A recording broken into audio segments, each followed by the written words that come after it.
La ville de Paris est pleinement engagée dans les enjeux de réduction des déchets. D'ailleurs, il y a un contexte législatif puisqu'on a adopté l'année dernière notre programme local de prévention des déchets ménagers assimilés.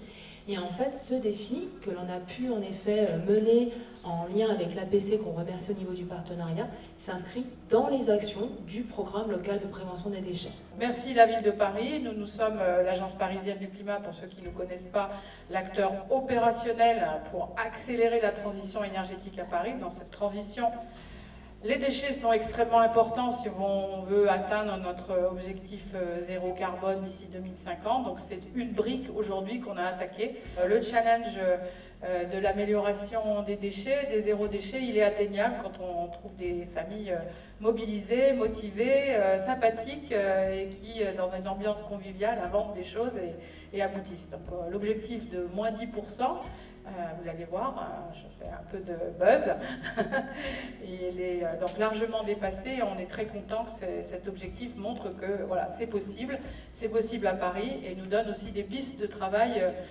sérieuses pour pouvoir continuer sur ce chemin. Au-delà de réduire ces déchets, c'est vraiment qu'on réinterroge toute la chaîne et donc ça nous emmène à consommer mieux.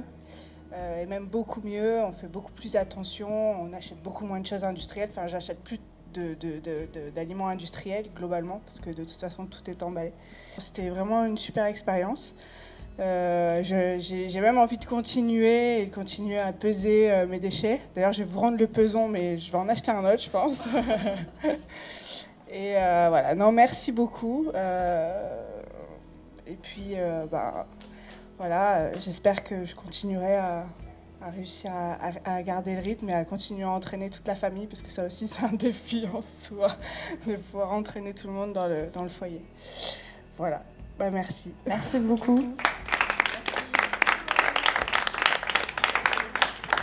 La première chose qu'on peut dire, c'est qu'on s'est beaucoup amusé. On s'est remis à faire le marché, à faire la cuisine, alors qu'on a acheté pas mal de plats tout prêts. Donc ça demande du temps et de l'énergie, mais par contre, on en tire quand même un certain plaisir. Voilà. Et une deuxième action qu'on a eue qui a pas mal fait baisser nos déchets, c'est on a essayé de passer aux couches lavables. Alors c'était pas toujours un grand succès parce que quand le petit était malade, etc., on n'y arrivait plus trop. Mais au final, on s'est quand même bien marré dans cette expérience. Pour nous, le retour d'expérience, en fait, on était déjà une famille assez engagée en termes de zéro déchet. Donc, on s'est dit que c'était assez difficile, que ça allait être assez difficile de relever le défi de moins 10%. Et finalement, on a fait moins 30%, donc on est plutôt assez fiers. On avait déjà un compost.